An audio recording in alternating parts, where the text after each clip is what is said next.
Hi everyone and welcome to the first episode of Grassroots Magazine podcast.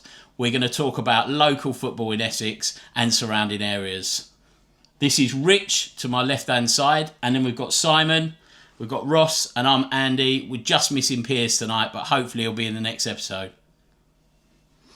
Okay, so who are we and why are we here? So Grassroots Magazine is a magazine, online magazine, that started about 12 years ago as a physical magazine, and it was for local grassroots football in Essex and surrounding areas. Since then, we've moved it online, and now it's an online magazine with all live links to all the leagues in Essex, and we cover from grassroots right the way up to non-league football. Rich, you come up with the idea of grassroots football? Yeah, we started it basically because there was no showcasing of the grassroots game. Well, years ago, we used to look in the Chronicle, didn't we? We used to get the Chronicle, weekly news, and bits like that. And before our time, I think there was the Greenan, but I never ever read it. No. And then it all disappeared, so we started to put our heads together. Well, you did first of all, put your heads together, bring up the concept of a magazine, and we've gone from strength to strength over the years. Now it's a digital magazine only, as Andy just said, and yeah, just trying to showcase everything in grassroots football. So that's who we are. That's where it started. Yeah, I think the progression of making it an online magazine, like I say, it makes it live and current. So when it was a physical magazine, the week after the leagues were published, obviously they would be out of date. So now it is live, everything is live linked. But the magazine itself, everyone loved it. When we used to hand it out after games, it used to be in clubhouses. People used to love flicking through it and seeing if their team was featured in there, seeing if there was any photos of their team, and also just it was an easier way for them to look where they stood in the table. Now it's even easier because you can have it on your phone, on the train, you can sit at home on your iPad or even on a laptop. I think that's a good point, though, because you said when you get on the train now, how many people are actually reading something made out of paper? It's no one, everyone's on their phone, just flicking through, rather than actually reading a newspaper or magazine these days. Did you guys ever cut your names out of the papers and stick them in a little scrapbook? Never. Still got them. So have I. Yeah, to so be have I. fair, on one of our seasons, I was collecting everything that we had for the team. I don't think I ever got in there. You give yourself a hard time. You weren't a bad player. I wasn't a good one either, though. I didn't say that. I just said you weren't a bad player. I was awful, that's why I managed. That's why you went in goal. So Yeah, that's why I would go. Well, say I went in goal, I just stood there a lot of the time. And they said, make yourself big, which was quite easy for me. So I thought that was my perfect position. But like Ross has said, we've all played grassroots football. Simon got semi-professional for a week. No, longer than that, wasn't it? 6 months. 6 months. Maybe a year. Yeah, it's probably about a year.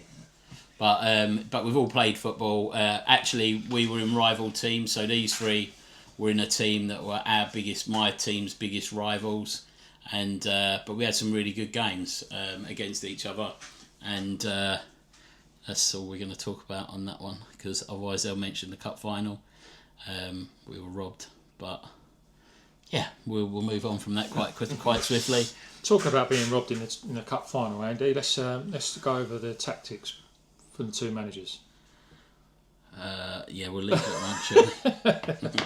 Yeah, definitely leave that one. There's been some great memories.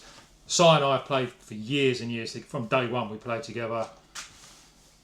Yeah. Me and Rich probably managed teams together better than anything else. Well, we made appearances, but I think the management part of it was better. Yeah, I don't think they could have both players of our quality on the pitch at the same time, could they? So obviously we've all been involved in grassroots football in the local area, so we're going to just tell you a bit about where we've played and stuff that we've done in the game. So Ross, where did it all start for you? I started off at under 8s for Name United. Me and Si both started off in the same team, carried on through all the way to under 16s. Yeah. Then I moved on to Chelmsford City for the reserves. Played half a dozen games there. That's when I broke my leg, playing for a Sunday League team, stupidly as well. That ended my career at Cambridge City.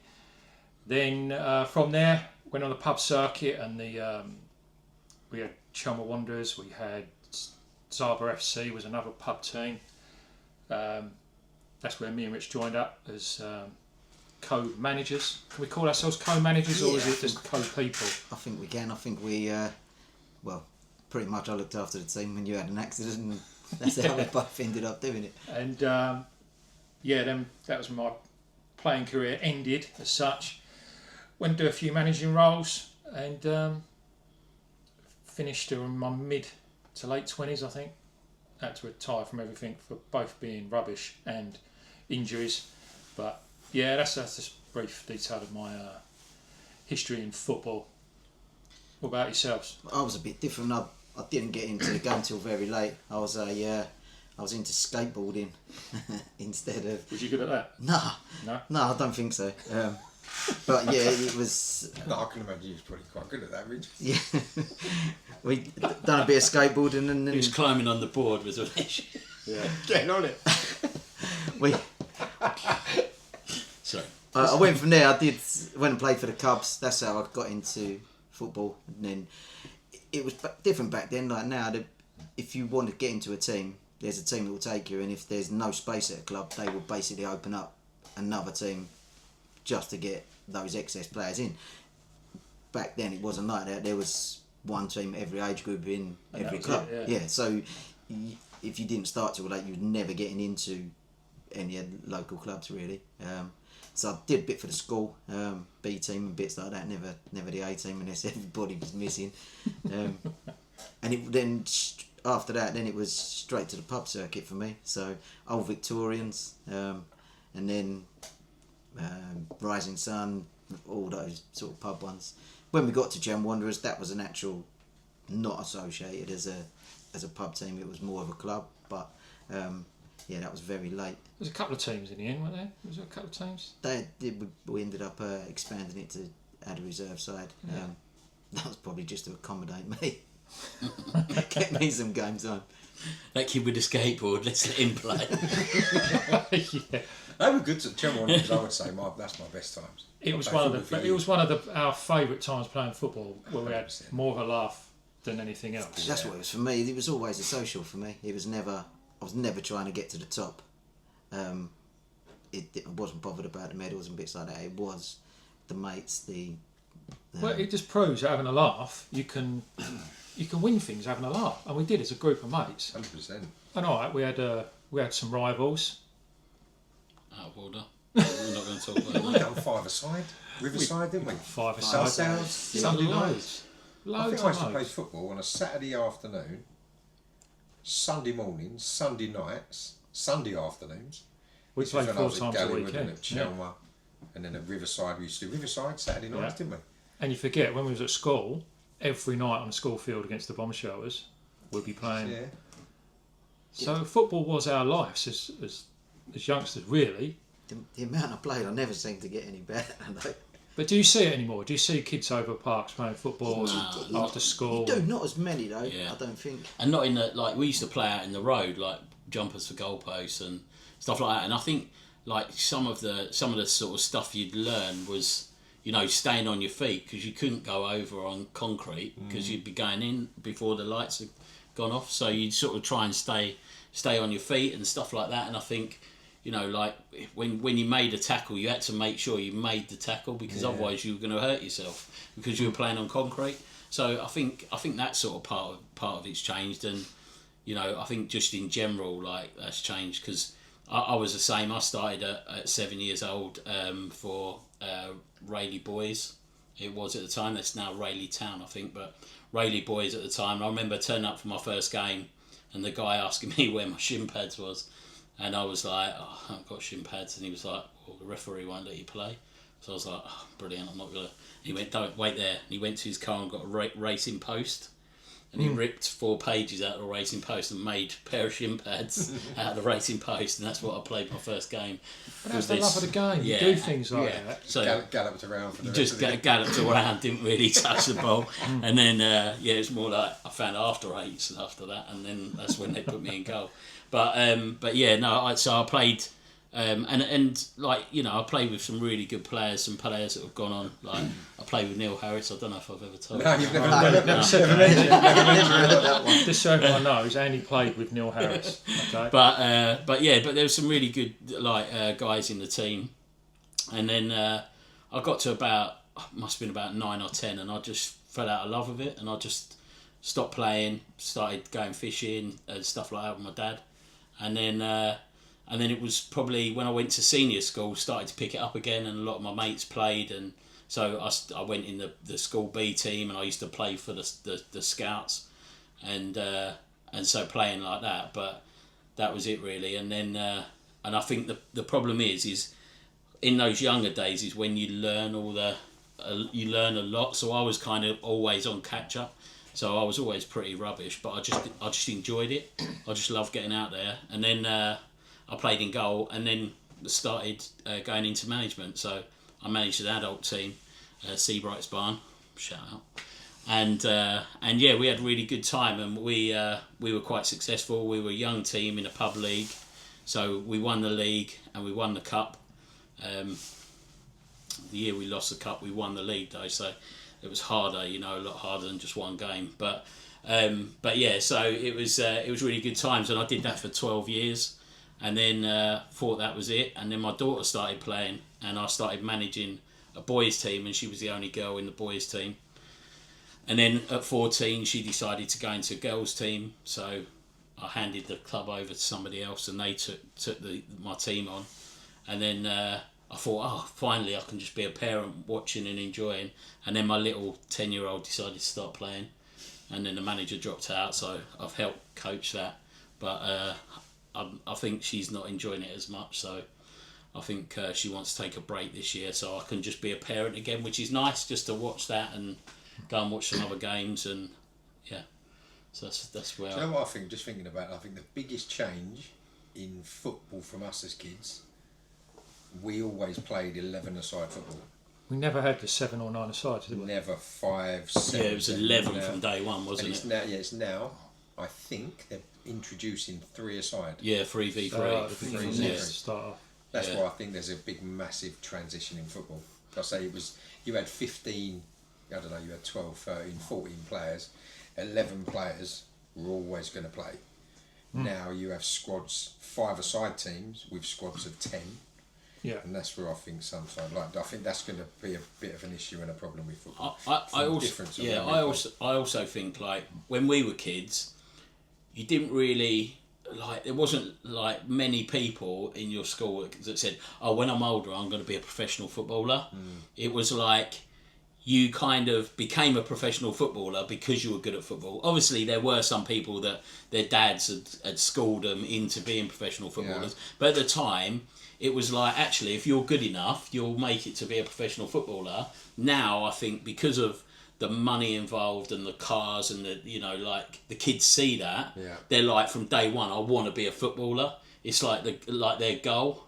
Like, we wanted to be like a postman, or like, you know, like it was like that. I think now, because of the sort of social media influence, and you see that player and like what they've got, kids aspire to be. When I was a kid, I'd never really heard a lot of people go, I want to be a professional footballer. It kind of just happened because they were skillful. You knew who the best players were in your school, and they were generally playing for the best teams, and there was none of this academies. Like, it was, if you were in an academy, you were in an actual academy that was for that club. It wasn't an academy where you're paying for better coaching to hopefully develop you. That's exactly what I was going to say. And they would, and you know, I'm sure it still was ruthless. They would just be like you're good, like that. But we were sort of made clear from a very young age, you're in the B team, you're in the A team.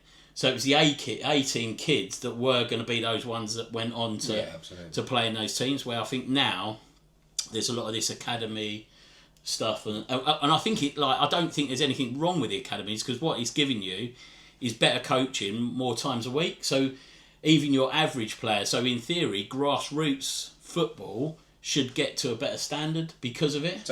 Did you mean to point at me when you said B team? No, sorry, mate. Sorry. C team. No. No, I would have pointed at myself, Peter. When you was a kid, like when we was at school, if you was good enough, you went and played for the district. Yeah, You went on to the district. But like you say nowadays, it's easy. I'm a prime example with obviously my little boy Jakes. He's got into the Ferdinand team, but I'm paying. It's not like but I'm paying for him to be, like you say, trained by better people. He has by merit had to get into that team. But when we was younger, you were asked to go to those. He was. Now, I can take my daughter to pretty much anywhere and ask for a trial. They'll give it to her because if she's half good, or if I'm going to pay the subs of £1,300 or whatever they are at some of these clubs. It's totally different now. So you may not know, I've just completed my level 1 scouting course, and the way you scout nowadays. Well, the way I've been taught you to still scout... have the toggle and the scarf. And the hat and glasses. Yeah, exactly that, yeah. Get badges. I don't know how you guys feel. So the Ronaldos, the Messis, those flair players, do you think there's going to be an end to the flair players because of the way people are being scouted and the way you're trained? Everyone's trained the same, everyone's inclusive, everyone's... I do think so, because I think if you look at like what teams were picking even 5 years ago in the way of players, you know, that we went through a stage of you wanted sort of quick players that could break out from the back, and then it was all about you wanted holding players, and then you go for like when probably 10 years ago you'd look for a big striker that you could just aim the ball, but now you need, you know, like you'd merit a goalkeeper on his saves. Now you merit a goalkeeper on his footwork and him coming out, you know, like onto the field and being almost like that sweeper keeper kind of role, and somebody who's good with their feet who can play it out. Where years ago it was just, can you get your body in front of the ball and make the saves? Kind of, you were the last man. Now, crazy one of the team. Really, he was always the goalies were always the craziest ones. But I think now you have to be more of an athlete rather than a footballer. Yeah, like the fullbacks now have to be inverted so they can drop into a centre midfield position. Absolutely. And everyone's getting coached the same way. Yeah. So to be a manager now, so all of us have done coaching for our children, you have to be FA qualified, you have to do DBX checks. Where back in the day, our dads just turned up. My dad, I remember, we used to pick everyone up in the back of my dad's van and just drive to the match. Everyone used to jump out the back of the van. Yeah. Now you're not even allowed to take your mate. Yeah.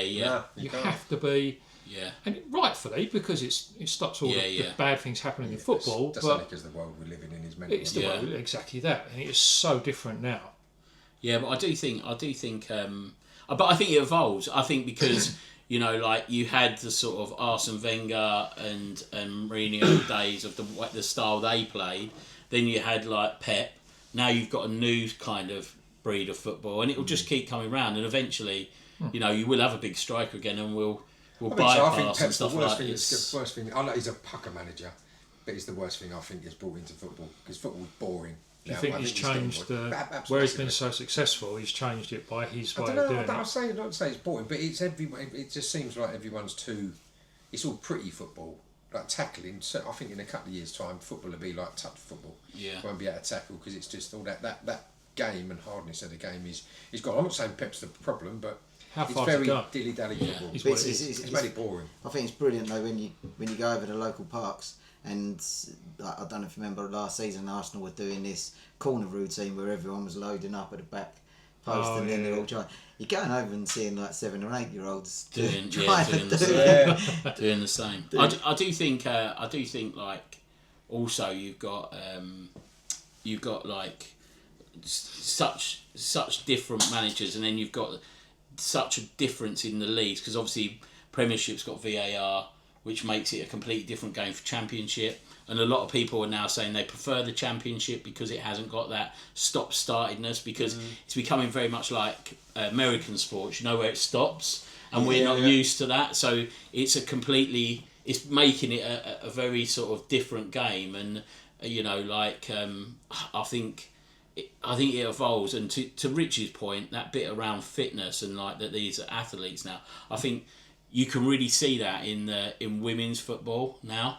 If you think of women's football 5 years ago, and now that they're getting the proper like fitness coaches and nutritionalists. Like they're so much stronger, they're so much faster, and the women's game is so much better because of it. Yeah. Because I think it's getting faster all the time. Like if you watch, some of the women's games, like last night's game was a really exciting game, and I think that's due to that whole, what they're putting into it now. Definitely. And I think it massively brings it on. Quick thing, top 3 worst decisions made in football, rule changes, can be grassroots or professional. Is VAR the top one? Noble retiring. The what? Yeah, Noble retiring. Noble retiring was the day I celebrated. VAR, Top 3. offside's always changing. They're always changing the rule for offside. The that's handball one, the handball one, every season seems to change slightly. Like how you can never teach kids because every year you've got to teach them something different to do with handball. Yeah. Handball. Handball's handball. Handball's got to be deliberate. If someone crosses and you physically Put your hand put your out. hand I agree. Well, if they Totally. you shouldn't be going and If stopping it the cross bounces running up down on, the line. like there was bring it one back. this season, it bounced up off the floor and hit his hand, and it was handball. not And handball, is they're it? like, how is he gonna? Unless he's like not a contortionist stopped. or Absolutely. matrix. But then you ain't gonna- handball in Europe is different to handball in England. Yeah. Like, Yeah. Yeah, I think handballs. Yeah, I The think handball changed. VAR, the handball changed. Offsides. the anything offside, else? that offside bit. I just Well, I'll tell you what's going to be this season is the when the goalkeeper's got the ball. I don't know if you've heard about it, but now if the goalkeeper, they've got 8 seconds, and I think the directive is the referee has to start counting at the point he's got isn't the it ball in there's his a hands. corner or But he something? has to be counting loud and I think and then it's it just- goes. They get a corner. They get a corner. If it, or Yeah, something. because you'll never get 2 yellow cards for a keeper wasting time, will you? and- I don't think it's ever happened. no, and it's just Never heard. it's going to be another one of them rules. There was that- always 6 seconds, wasn't there? 6 seconds was a Well, it was rule 4 a couple of years seconds ago. at the beginning. When I was a kid, it was 4 seconds, then it was 6, and I think they are changing. So it there's to no, 8. there's at the moment there's no seconds, is there? I think it's Depends still what on the referee old. you I think it's on the still old. 6 seconds. Yeah, isn't 6 it? But seconds, but no one ever. I think It'll it is. be It one of doesn't them. get. I think it is, It doesn't get monitored. I think it'll be one of them rules that never. It'll come in. You'll see it for the first 2 months of the season, and And then then everyone will ignore it. you'll never see it ever implemented at the grassroots level of the game. I still Mate, think mate. offside should be daylight. Do you know the one that really gets me? 100% The one that daylight. gets me is like, so somebody comes through, clatters your player, puts them right up in the air and injures them, and then the physio comes on to treat them, and then they have to go off in case they were time wasting. And we've got VAR now. You can see whether he was time Yeah. wasting Yeah. or not. Like, If you're gonna use because VAR, do it properly, so yeah. basically you've just been fouled, and now you're at a disadvantage because you're down to 10 men. How that doesn't make any sense, does it? No. And the other one for me with VAR was this. I think it was this season. I think it was the Tottenham goalkeeper, and he came out and handled it twice outside the box, and then in the final? nothing got done because the referee didn't see it. No, it was a league game, and he handled it twice. Clearly, handled it outside the box. Oh, I didn't see that. And yeah, funny that. And and he handled it twice outside the box, and because the referee didn't see it, VAR couldn't intervene. Oh, so Because free it kick wasn't wasn't given. because it's not a goal like a goal scoring opportunity or something. I think they said they can't intervene, but you could clearly see. So it's kind of that bit as well. I think you've either got VAR or you've not got All in or VAR. not. At least we're talking about VAR, which is not present in the grassroots game, and this is a Yeah. a Yeah, grassroots yeah. show. Yeah. That's understandable. The last section we're going to do here is about our loves and hates of grassroots football and all things to do with. Rich, you're passionate about this one. Do you want to take this one away? Yeah, so my biggest hate currently is I'm involved in a lot of the groups that are on Facebook, where you're looking for players, looking for friendlies, all that sort of bit. I absolutely hate people when they post anonymously. And it will be if they post anonymously, as soon as I see an anonymous poster, you know it's going to be a really terrible post. Do you know what? I actually thought that was you. Just to wind people up and get them to respond so you can have an argument. I've managed to gain a couple of friendlies last season out there, but I put my full name. and I didn't post anonymously, and I just don't get why people do it. It's almost as if they're putting it out there just to start an argument, and they can sit there all day behind their keyboard arguing about it. I've spotted a few this summer where they've gone to a tournament, they clearly haven't won, and they've blamed referees, they've blamed the organisers, they've blamed everything else, but anonymously. So you don't even know what tournament they've been to. Well, you do know what tournament they've been to, but you don't know what team they're representing. I have bit to some of these anonymous people. I must admit, I've had not arguments, but I've answered their questions and not. So I know what you mean about this. Yeah, it is. Why? I know some people don't want to be named, but what's the point of? And it's also come the end of the season where anonymous posters are trying to actively move their child out of a club, and they're just dangling a carrot for somebody else to go, oh, okay, can you direct message me? I'd love it if they got the manager of their own team. Imagine that. Yeah, and the manager, he's not been great, and he's done this, done that, and he goes, oh right, okay, and what's your name? Oh, it's pretty similar to that, but mine is along the same lines. Mine is when managers post, and it says looking for really strong, defensive-minded, attacking, and all this, and then it says really strong, and then it says under 8s football team, and it goes looking to add players to our team, looking for a strong defensive midfielder, and then it's like under 8s. Come on, it's not the Premier League. Like, come on, just say I'm looking for players. Yeah, get them along to training, see if they fit in. It's under 8s. Need numbers. That's what I've always had the sort of the second team, although you don't call it second team now, it's just got a different name. Yeah, and loads of those kids have developed to be great players, but they were sort of discarded at sort of 8 or 9 as not being the better players. But now I'd say that they're better than some of those players that were in the other team, because kids just develop at different ages. But when I see that, like under 8s, under 9s football, and it's like, honestly, I really struggle not to put on there, like, are you joking? Like, it's almost that, like, the FA have got things in place, like now you have to do like the entry level coaching badges, like the playmaker, and then some clubs require you to do the level 1 and bits like that. I think they should almost do a test. Yeah, like 100%. To test why the parent is involved with football. Yeah.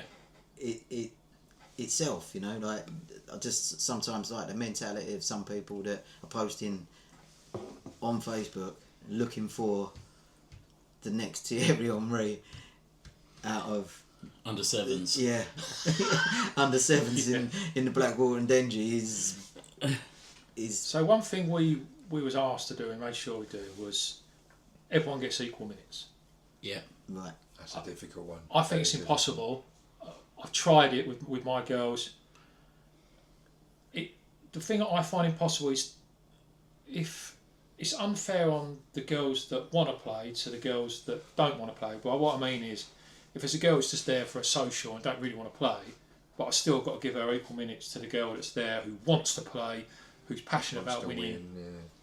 Where's the fairness? But I see why, because like you said, some people they gain their skill sets at different periods.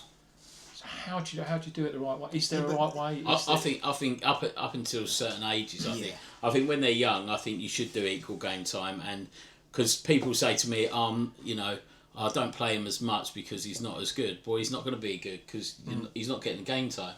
So like I think that to a certain extent, that sort of rotation of positions even. Like when they're really young, the whole point of it is to find that, and eventually you get to a point like when I had my boys' team, I had a parent that came to me and said, "Oh, my son, you play him a lot in defence. I think he should be up front." I said, "That's absolutely fine.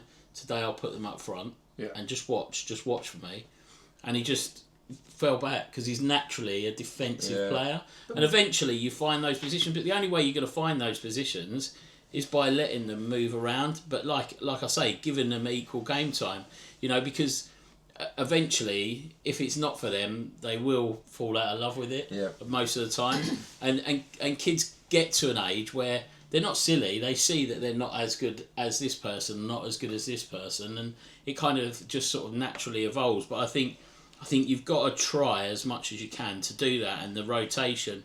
And eventually, like I say, you'll have kids that go, I want to play in defence, I want to play here, I want to play there. And you can see it. You can see the kids that... Any team at any age in world football, across the world, that do not know who the best players are in their team. Yeah. Every kid knows who the best players are. So what about, like I said, the girls that one girl wants to be there and other girls there just because it's something else to do? I think it goes on an age basis. At the point that the leagues become competitive and they're playing in cup games and stuff like that, I think that you possibly owe it to... It's a tough one, isn't it? Because it is, but you probably owe it to the... So the better players are turning up, wanting to win things, wanting to do this, and then you've got some that are just turning up for a social or because they're doing GCSE PE and they need 2 sports to be able to do it. Look, it's difficult. It is very and I think a lot of that as a coach as well is the bit that's frustrating is when coaches aren't honest. That's your job as a coach, to be honest. Be and upfront. and just say, like they're not progressing at the same level. I think they're getting left behind, and this is the reason I think they're getting left behind. But actually, there's a team here that I think they'd be one of the better players in, because they're not playing in such a high league, and actually they develop better in there. At the minute they're getting left behind, but let's give it a try in this league. And I think it's those honest conversations with parents, because a lot of the parents will realise that they're not, and obviously you get some parents that don't get it. But I just think those honest conversations. The worst thing is when you just notice that they're not getting played, or they're not, getting. I think at certain ages the kids that want to play with their mates as well. Yeah, I think that's the thing. Yeah, it is. And also I think a lot of the clubs now that have multiple teams at the same age group, I don't think there is any sort of A, B, C, D. Yeah. Like, you'll have a Different great flowers kids. or they're different fish. or But even then, I different- don't think there's any one team that is the best team, and there's none that's worse. It might work by the leagues they're playing in, but you'll still get a great kid that would be able to go into a different team, like the better team that's at that age group, and still be out of form. But they're all spread out now. It's not segregated. Yeah. So me and Si grew up, our whole team was just our group of mates. We was lucky. We had in that football. many. It Out was. of football, wasn't it? In football we played Sunday, go out afterwards, or go in each other's house. Yeah, we did, yeah. Do you think that was detrimental to us in a way, or do you think that helped us understand and learn your players? Yeah, I think so. I think you could go 2 ways. I think you probably helped. But I think, again, football's different nowadays. It's not. I don't think there was any pressure then. I think there's a little bit more pressure these days. Yeah, but again, back when you're talking, there was one 11-a-side team Yeah, absolutely. per age group. What about your skateboard team? Did you have many people, your mates in your skateboard team? Yeah, none of the people I used to skate with ever played football with me. And there's probably a massive reason behind that. I should have stuck to skateboarding. If anyone's got a video of Richard on his skateboard when he was... Please send it in. Yeah, Please send it in. Yeah, please let me know about it as well. Right, okay. Anything else you want to say on... Yeah, any my hates? big one is parents getting involved on the sideline rather than letting the coaches do what they've got to do. How And, confusing to be is it honest, for kids? I probably am a little bit guilty of it myself, being a coach as well. I don't know whether, I've done the first season as the actual team manager this year. And I think when you're concentrating on the game, I very rarely hear any of the parents from my team what they're saying from the other side of the pitch. Tell you It's what, 11 you aside now as well. Stick So that there's, microphone over that side Yeah. for a match. 100%. You'll be so surprised. Because every now and then I'll go round and I'll speak to a couple of parents, and all I can hear is them barking instructions. Your opinion. Oh, there is, yeah. There's nothing wrong with it. They're only, Of course there ain't. but it's so confusing for the kids. Yeah. Absolutely. Yeah, that's 100%. my big one. That's it. Because you're telling them, the coaches are telling them something, your dad's telling them something, and then there's some parents that can be very critical of their own children, and like I say, we've had the VO on a few of our games, and a few things have been said and heard on the VO, and it's like that's not very That's not Do you like the best. VO thing? Do you think it's a good idea? I think so. I think, Yeah, I think it's when you good. look Yeah. back at the games, it's good to teach kids. Other brands of filming equipment Yeah, are are available. available. So I yeah. think that's the other one I Yeah. know. But it is. I think it is good because you can show them, and visually it's a lot easier to show, especially with kids. Like I think like the magnetic boards are good. Yeah, Like because when they're especially younger kids, you can sort of say, "But in the game, this is where we were going. Look at the gap yeah. that you left here because you've all gone here. You've left this gap. If you're showing them visually, they get it a lot more. And on those videos, you can see what you did in the build up of it. Well, So, again, it depends. I suppose it depends on what level you're playing. Yeah. Because, like, for me, if you've gone into a game and you've lost, say 5-0, and you've got that VO up, and then you're going to go home and analyse that, are you not just pointing out the mistakes that the kids probably already know they've they've made because they've lost 5-0, and Yeah. it's a way of teaching them, I suppose. But if you're at a certain level and it's Does it really matter? you know, the like, bit- a lot yeah. of the girls we didn't lose many games last year, but when we did, if I'd have gone and said to them the week later what was the score, they probably wouldn't wouldn't know. We emphasise massively on fun, and I never ever tell them they've done something wrong, ever. I tell them when they've done something right, Yeah. and I let them learn from their own mistakes. And whether it's the right or wrong way of teaching kids how to play, I just want them to It's not. not a right or wrong. You're right, son. It's Yeah, not. I just don't want them to be You've got to be able to disheartened. make the one that I used to hate, especially like doing the younger sort of kids, was when you get the managers and they're just barking Yeah.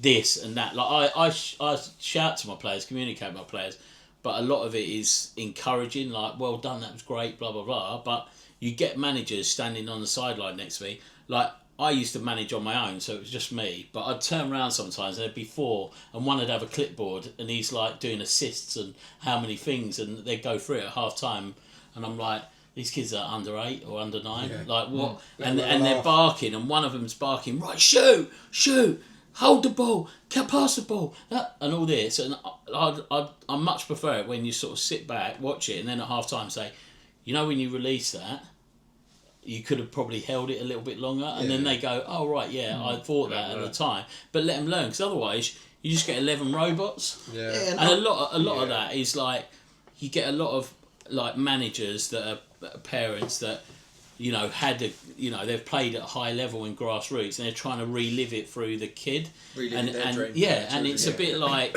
calm down and let them make the mistakes, because Yeah, that's the absolutely. only way they're going to learn. And to your point, you go home and you're like, oh, we lost 3-0 today, like blah blah blah blah, and all this, and the kid's like, all right, you're right, like, Yeah, and you're what's like, dinner? oh yeah, like completely forgot Yeah, about it. You yeah. know, they get to an age where they sort of get it, but at the time, especially that younger age group, they just want to get out and play football. Play with their mates. So Also, I try to speak to every one of the players individually before the game, give them individual instructions. Yeah. Because you're telling someone something, and in front of the whole team, someone's bound to have a difference of opinion. One of the players can have a different. Well, why doesn't she do that or do this? So I try to give them instructions before, yeah, and then again at half time, if the instructions haven't been followed or for any reason it isn't working. There's you a can way then- of saying it, isn't there? Instead Yeah. of, right, last little bit before we wrap up. Each episode I want to do a top 5, top 10, whatever. So it could be anything. So I've just done one which Andy's read, so you're out of this. I didn't read it. I can't read. So according to 442 magazine, other magazines are available. Grassroots. We obviously grew up in the 90s playing football mainly. Who are the top 5 players of the 90s according to 442 magazine? Top 5 English. players in the world. Any player. Who do you think? I reckon Zidane's got to be in there. And you can't have Tony Hawks because he was a skateboarder. The original Ronaldo's got to be in there. Right, come on. Let's Van just- Basten. R9. See, I said Van Basten, but he's not in there. If Van Basten Quite must before have the come 80s, wasn't he? Then he got Really? injured. No. Roberto Carlos. of the 90s, Beckham. How did you get it wrong when you've read it? I didn't read it. I didn't read it. I haven't got my glasses. Skulls. No. So there's no English players in there. I think, And Platini. It was Roberto Carlos then. they've all played. No, he said they've all no. played in Italy and some in Spain. Yeah, Maldini's one of them. Maldini, yeah. One of the greatest defenders ever. Baggio. Buffon, goalie. Not Buffon. Roberto Baggio was another one. I thought brilliant forward. Ronaldo, you said, the first original Ronaldo. One of my favourite. Ian Dowie. Ian Dowie's in there for his own goal, that header. Steve Ball. Steve Ball. Ronaldinho? No. Number 5 was Rivaldo. Oh, Rivaldo, yeah, yeah, good, great good. player. I can't forgive him though when he went down holding his face when someone kicked a ball at his stomach. Yeah. But still, what a player he is. Number 4, Maldini. I don't think you can argue Best that. defender in the world. Well, no, your nickname. Yeah, I think I had a few nicknames. I don't think one of them was Maldini. Roberto Baggio was number 3, Ronaldo number 2, and number 1, Zinedine Zidane. Zinedine Zidane. Yeah, one of Zizi. my favourite What a players. great player. Yeah, he was unbelievable, wasn't he? Yeah. Until he headbutted the guy in his very last game. Yeah, I know, that was his What's his signature name? sign off. Blanc, will it? No, that was the Italian defender. That was a French- Materazzi, was it, or something like that? Yeah, something like that. Oh yeah, of course it was. Yeah. What- Something about what- his missus, didn't he? He said something about about his sister, wasn't Something like that, some stupid comedies. think it might have been his mum. it? Is it? The 90s were great. I thought the Actually 90s done were the them best both. years for everything. Brilliant footballers. Parties were good. Football boots were all black as well, weren't they? There weren't any of these coloured football boots. Mundos. Puma Kings. Puma Light Kings. Tempos. Maxi Copa and Mundos. World Cups. Predators to come out, Other Predators boots as are well. available. Yeah. but I don't think they need to be worn. Or even a pair of Olympus own brand plastic boots. They were good, I think. My first pair of boots come out of Woolworths. Oh, really? Yeah, my mum went and got them for me. I've forgotten to thank her for it. They were snow boots. And she wondered why I went skateboarding. They were ski boots. Rainbow. They were ski boots. They were the most plastic things you've ever I seen. had my very first pair of boots were Dunlop, a pair of Dunlops, and then I got a bit flash, and I got the high techs, you know, with I think mine were the Hi-Tech. front, and they were the same boots that Steve Tilson wore at Southend, and Who? Southend, Southend. you know, yeah, Yeah, Southend I know United, Southend, best yeah. team in the world. Yeah, I know something. Uh, Nice seafront down there, isn't it? Yeah, it's nice. Hot donuts. It's actually got the longest pleasure pier in the world. Talking about In forget the that. world. Talking about like boots and equipment and bits like that. I think someone brought up shin pads earlier. Yeah. Oh, My no. first pair of shin pads was something else because my next door neighbour gave them to me. He was the one that sort of got me into football a little bit. I didn't dislike football, but just never thought about playing it or anything like that. Well, because obviously I had them Woolworths boots, I sort of once I'd upgraded them, I thought gonna need a set of shin pads to go with them, and he gave them to me. Well, obviously I'm sitting down at the moment, but I'm not much taller standing up, and old Big Dave was like 6'5" at the age of 7, so I going out from the first game, I looked like I was going out to play a test match. Yeah, but like you say about Never got hurt, shin though. pads, them, like, I'm not being funny, Gain some the of them edge. little, like, tiny ones, Terrible. like, Gain the and edge. I You just can only like, better in I that. reckon I was better with the Racing Post one that guy made for me for my first They're game. too small. Well, do you Like- know, when we played, a tackle was a tackle, right? Now it's like you were saying earlier, they don't do tackles. You're not going in to win the. I know you shouldn't go in to hurt people. You never do that, but you're going to win the ball. If you went in dinky little shin pads, Yeah, but shin pads used to have, you know, like you Yeah, pull like them round on, the like ankle, strap underneath, yeah. and then the big bits here, and And My you used to have first- the ones where you slide the that's it. bits of plastic That's it, in. yeah. The Raconor ones that were like mini Yeah, cricket. yeah. Rock and all, they were the ones. They were Yeah. the Yeah, ones. the white ones with the little white Other spines. brands of shin pads are. Are I don't available. think they are. I think that's the only ones back then. But then, you couldn't. But if you had them now, the boots that have got the socks on them, you couldn't wear them shin pads. Can you No, imagine though? In when we played, Well, just they're going to cut the socks anyway because that's what the pros yeah, do. they exactly, cut all yeah. their socks. Yeah, Yeah. but it's like when we were younger, like you couldn't have done the fitness that they do now because you just set on fire in our shell suits. You'd have been love just the a ball of flames in Absolutely. our shell suits. I love it. Yeah, I've got to love a shell suit. Yeah, I've got one on now. but Right. Do you want to hear a few grassroots stats before we do our final little sign-off bit? go for it, Stato. So, 15.7 million people play grassroots football in England, including over 5 million children, 10 million adults. There's approximately 18,000 registered clubs, supporting 120,000 teams, 1.3 million players, and the FA invest approximately £1 million per week into grassroots football. I was paying that. I was paying that in fines. In back fines, then. yeah. I'm surprised I only ever got one red card, and I was saying something to someone else, and the ref thought I was saying it to him. I've had a couple. We've been sent off the same That's game. because you are the mouthiest person in the world. Oh, gosh. I got a yellow. I never got a red. I got a yellow for not doing this the 6 seconds. Well, that was it. Yeah, he's like 6 seconds. So after that, we'd all know the referee as well. But I literally was going. I was like going like that, getting the ball, and going 1 and 2, and like just to prove a point. But Fuel to his fire. That is. yeah, that was really helpful to the referee then. But One booking. one booking. Really? Yeah, but I didn't play that much, did I? I was pretty, and I was in goal most of the time. One booking.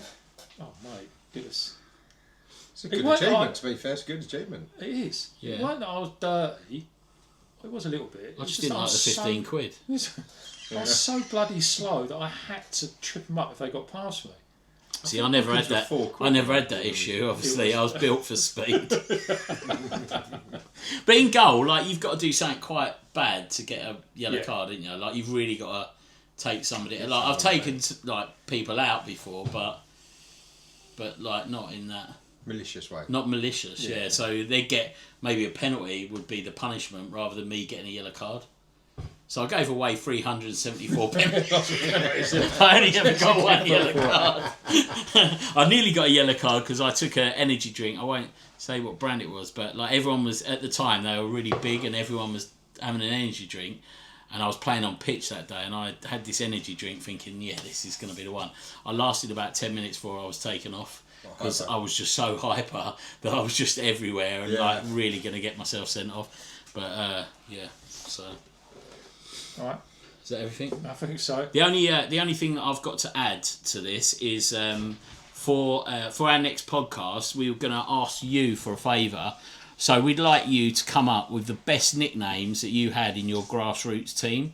So for our players, and if you can send them to us, then what we'll do is we'll talk about it in the next podcast, and we'll call out the best ones that we think from that. So any nicknames you had for your grassroots players in your team. So we used to have a lad and we used to call him Jigsaw because every time he used to get in the box he used to fall to pieces. So we had a Jigsaw. So any of those sort of funny nicknames that you had, please share them with us and we'll bring them up on the next podcast. Thanks for listening tonight. Just like to say a big thank you to our sponsor for tonight, Designs at Limited, for all your printing needs, for shirt printing and for signage as well. So a big thank you to those guys for sponsoring tonight's podcast, and big thank you for all watching. If you like this, please subscribe below. Thanks very much.